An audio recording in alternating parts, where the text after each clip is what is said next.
One of the fun things about working with acrylic paints is that you can generate a lot of different looks and textures with just a few simple tips and tricks. And today on Mixed Media Masters, we're going to start looking at some different things we can do to blend our paints to come up with some very interesting effects.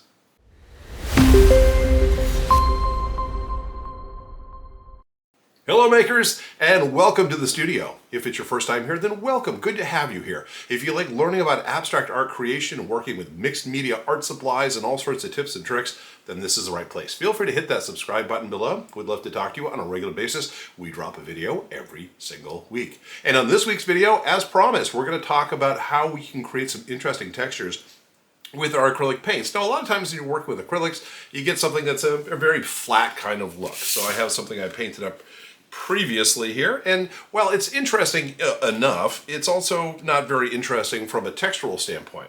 So one of the things I might think about doing is are there ways that I can enhance what I'm painting here to come up with some different methodologies. I want to talk about a couple different things we can do with our paintbrushes to come up with the different effects that we want, and some blending techniques, as well as a few things that are going to be kind of cool. Now I'm going to be working with some 6" by 6" pieces of cut heavy-duty watercolor paper. By the way, this is my go-to Strathmore watercolor paper. I'll put a link down below for you guys if you want to find it. And what I'm really thinking here, I have a standard palette with just some basic colors on it that I'm going to be working with. I'll throw some black in there in a few moments. I'm going to be using a fairly good size round-tipped brush here. Yeah, just make sure I get this rinsed off so I don't have any other paint from previous projects hanging out on it. And what I'm going to do is I'm going to end up blending some colors here. I'm going to use what is known as a crisscrossing pattern. And just as the name implies, it's not exactly what it is. I'm going to come in, I'm going to get some paint on here. And as I come in, I'm going to be distributing the paint using a crisscross. Now I can certainly come in and paint straight lines, but the reason I'm using a crisscross is I want to blend some other color in with it as well. And so as I come through using the crisscross pattern, and paint over the same section, let's get a little bit of this darker blue in here, for example, I can now start to create an interesting mixture of those three colors. And so as a result, if I keep at this, let me come up here and hit some of the white space here at the top using this. And we'll grab this teal and kind of go over the same areas. And then even the dark blue will get something in here. As you can see, we're going to start to get more of a mottled look, which is really the desired outcome. I want something that's going to have the texture that we're looking for here. Okay, let's focus kind of on the center area here. And again, I can just kind of work the paints I have by coming in and just doing that crisscross pattern over and over and over again, just making lots of little X's. And this paint is setting up pretty quickly, since it's not incredibly humid today. And so as a result, we're getting a fairly quick dry, which is not a terrible thing. And we'll get up here and, again, work with it. Now I can work with this for as long as I need to, but again, the takeaway here is to understand that what we're striving for here is a textured pattern.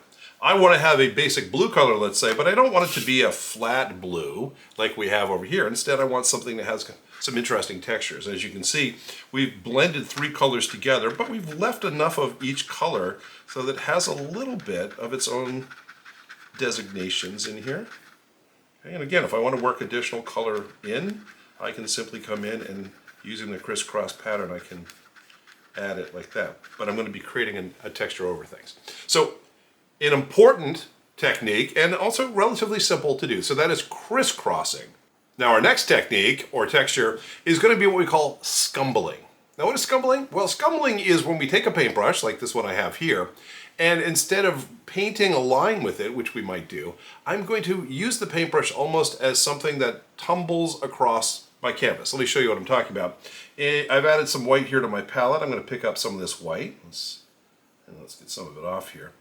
And what I want to do is, let's say I want to create a boundary between the red and the blue here on this image I've already painted. I can certainly come in and I can paint a line, but in this case what I'm going to do is I'm going to take the brush and I'm going to create a very irregular line. That's the objective here.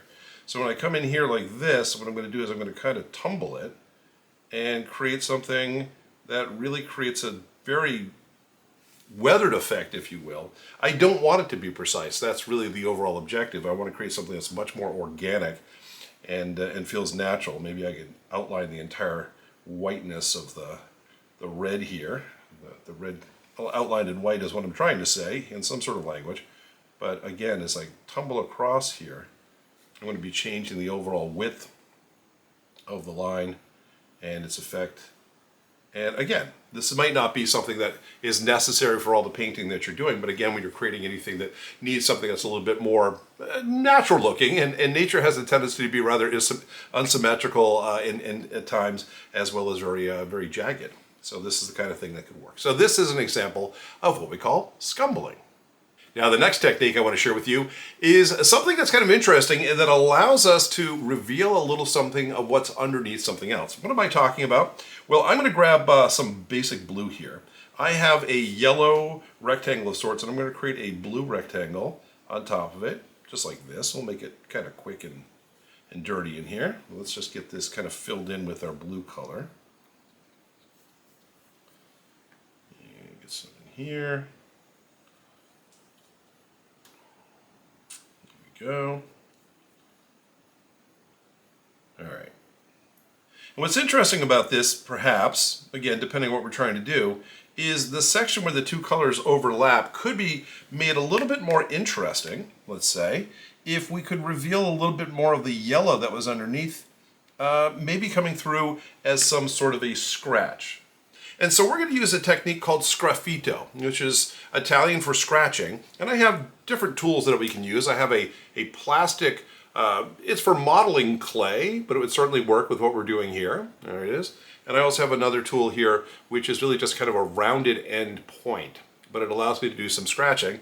And if I were to come in here and just kind of bear down a little bit, I can create some lines that will show the color underneath through. Let me use my my clay modeling tool to kind of do a whole bunch of scratches at the same time, and you get a sense of how we can do this. So again, if I'm trying to be somewhat clever, depending on what my look is, I can change the whole look and feel of the overlap between these two colors by allowing the bottom color to come through. And of course, it also works with our paper color. So if the bottom color is white, I can work this like this to get through the wet paint that I have and show the colors. Again, what we're trying to do here is get away from the idea of just straight, flat colors and create some sort of a texture, so sgraffito is one of those options. Now, our next option is how do we take and enhance things we've already painted, perhaps? Like, for example, I'm going to look at this yellow block on the piece we've already talked about, and let's say I want to put some red dots on that. Well, I can come in here, and with a small paintbrush, this is very small, doesn't hold a lot of paint, but it allows me to have more precision. I can come and I can leave a series of little dots in here, like this. And this is known as stippling. And this is the foundations of pointillism, where you might come in and do a lot of painting using just lots and lots of little dots to get the effect that you want. And again, what we're trying to do is dress up these basic flat areas of color with something that's going to be, well, perhaps hopefully a little bit more enhanced and interesting. Of course, we can pop up and change colors if we want to as well, and make these little dots that go in here. And just create, once again, the whole objective here is to create a very different look and feel from what might be here naturally. And there we go. So that is known as stippling, and that is our fourth effect. And for our fifth texturizing technique, we're going to use what is known as a liner brush. Now, if you can see here, a liner brush has a very, very long and very pointed tip to it. So look, see it right there? And I have an entire series of liner brushes, so you can buy them as a set if you need to have something like that. I'm going to get mine wet to get it ready to go here. And the beautiful thing about using a liner brush is that there may be things that you've created that are going to need to be outlined. And in this case, I'm going to be using a black color here. As you can see, I've added to my palette, I have some black. And I've also mixed it with water. It's about half water and half black paint, because I want something that's very pliable. And the thing about this liner brush that makes it work is it's perfect for making, as you might imagine, lines. So for example, if I want to create an outline, let's go across the red just so we can see it. I can go and I can draw my brush across, and I can create a line. And the line can also have a natural taper to it. For example, when we get to the end of the line, I can have it end in a point. And this is an alternative for people who are trying to create like boundaries. If I wanted to go back into something I've created and create a black line, then I can use a liner brush to get there. And the beautiful thing about the liner brush also, as you'll note, is that because it holds an awful lot of paint, you can go quite a ways with it to create the effects that you're looking for. So the thing that's nice about this, again, traditionally, I'll be honest, I might use something like a marker to go in and create the demarcation between colors if I was creating an abstract art piece, because my brush skills weren't really very good. But again, like with anything that we work on, a little bit of practice can make a huge difference here.